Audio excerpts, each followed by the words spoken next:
After World War II, alliances were broken.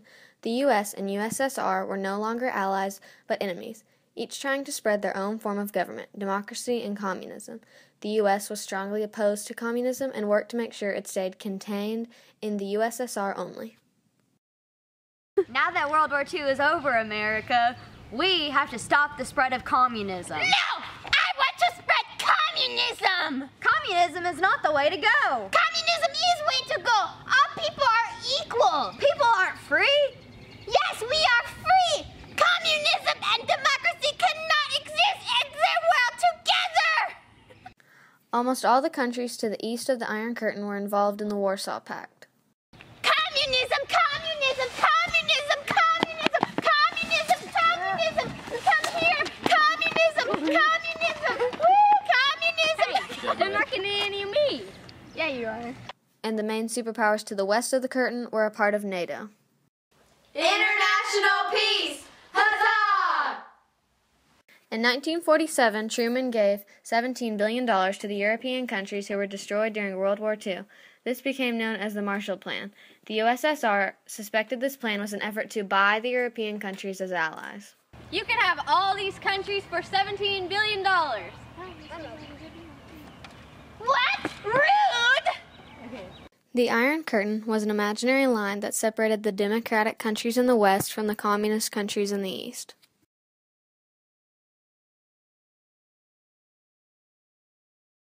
In 1948, the USSR blockaded Berlin and would not allow supplies in the city, so the U.S. and Great Britain airlifted resources into the city.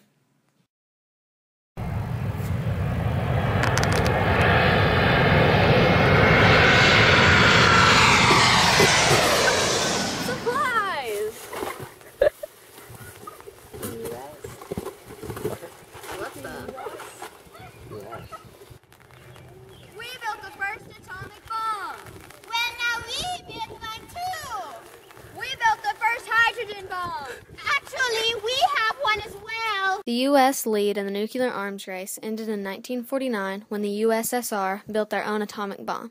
3 years later, in 1952, the U.S. successfully tested a hydrogen bomb, and a year later, so did the USSR. The domino theory was the theory that if one nation fell to communism, all of them would.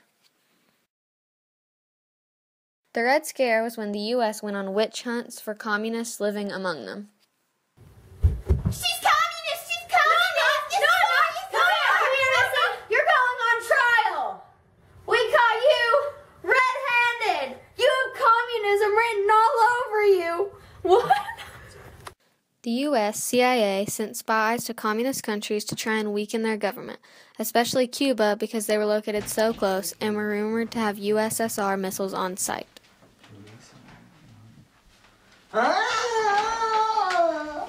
Abort, abort, abort! The rumors of the USSR having missiles on Cuba were true, and it was soon found out that the U.S. had their own missiles planted in Turkey. The U.S. demanded the missiles be removed from Cuba, and after an intense stare-down, the USSR blinked, and a nuclear war was avoided. Democracy! Democracy! Don't you blink! Democracy! Democracy! Democracy! The U.S. and the USSR were also involved in a space race. Although the USSR was the first to put a satellite and man in space, the U.S. was the first to put a man on the moon.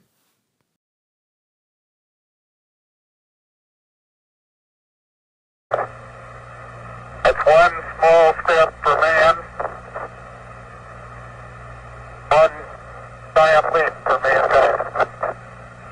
Gorbachev became the leader of the USSR in the mid-1980s. He made many reforms that contributed to the end of communism in Russia. Hello, I am Gorbachev, and I have some new policies for the Russian people. First, glasnost, freedom of speech. Second, perestroika, capitalism in small amounts. Lastly, democracia, more voting. Mao Zedong became the leader of China in 1949, turning the country communist. He made many so-called improvements, such as making every Chinese citizen buy his Little Red Book, eliminating intellectuals, and promoting the Great Leap Forward, which was a plan to improve the Chinese economy. The following scene is dedicated to Mao Zedong, 1893 to 1976. Rest in peace, buddy. Hello, I am Mao Zedong, communist leader of Communist China. Here are some of my new ideas to improve the life of my communist people. What? It appears you are reading a little red book, but it is not my little red book. What are you reading?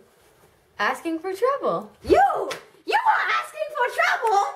If you are intellectual, you are enemy of the state. Enemy! Ah! Thanks to me, this old, unfertile farmland is now healthy, fertile farmland. The Korean War was fought between Communist North Korea and Democratic South Korea. They were separated by the 38th parallel, which left them with about an equal amount of territory. But they weren't fighting over territory. They were fighting for one central government for all of Korea. The U.S. provided aid to the South so that they could contain communism in the North.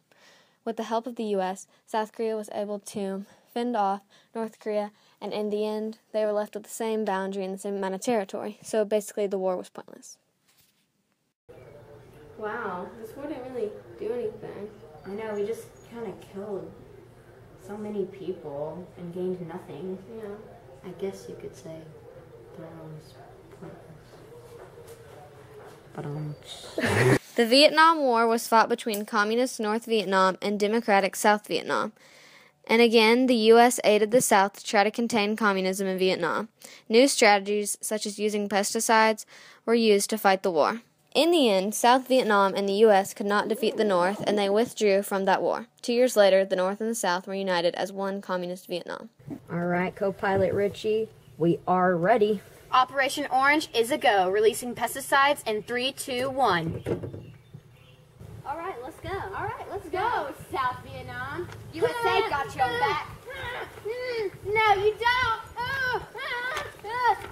Get away, get it. I'm tapping up. No, you gotta help me, U.S. No. Communism. The fall of communism in Europe started when the Soviet satellites started to demand independence from Russia. Then the Berlin Wall was knocked down in 1989. And finally, the Warsaw Pact ended in 1991, and many of those countries joined NATO. My children! My children!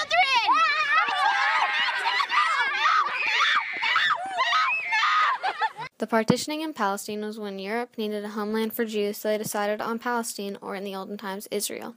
But Arabs had been living in Palestine for many years, so they had to partition Palestine into two separate states, one for Arabs and one for Jews. This made Arabs angry, and they began to attack the Jews, but the Jews were able to hold them off and gain part of their homeland back. You didn't get to see the Jewish star. Hi. I know you've lived here 2,000 years, but 2,001 years ago, my people lived here. So now I'm gonna move in. Just here's my thing. What? Here's my thing. What? The OPEC is the Organization of Petroleum Exporting Countries. These countries' main goal is to disperse oil to all the countries that don't have it naturally and to make sure that all the people that live in those countries have enough oil for their daily lives. I love oil. The Gulf War took place in 1990 when Iraq invaded Kuwait in an effort to expand their power.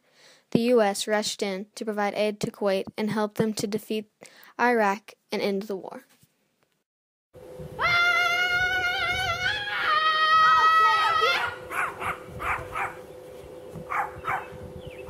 It may have seemed that Europe was the only important country during this time period, but Africa was a different story altogether.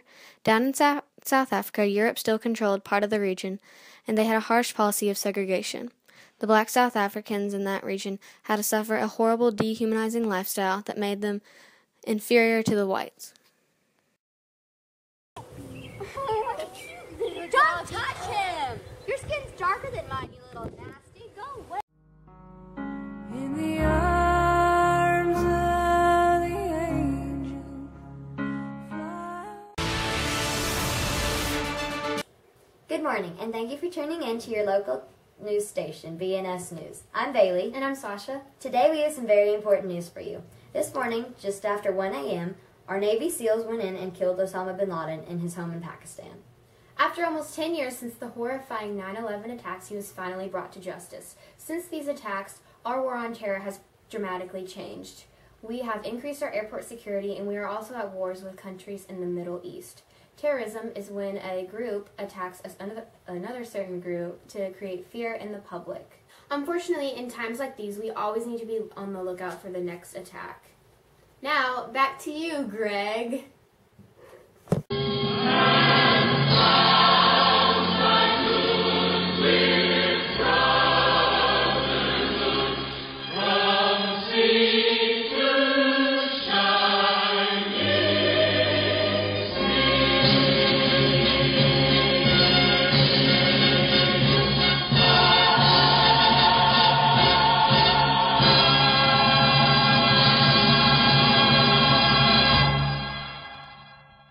This educational video has been brought to you by Otto von Bismarck Productions.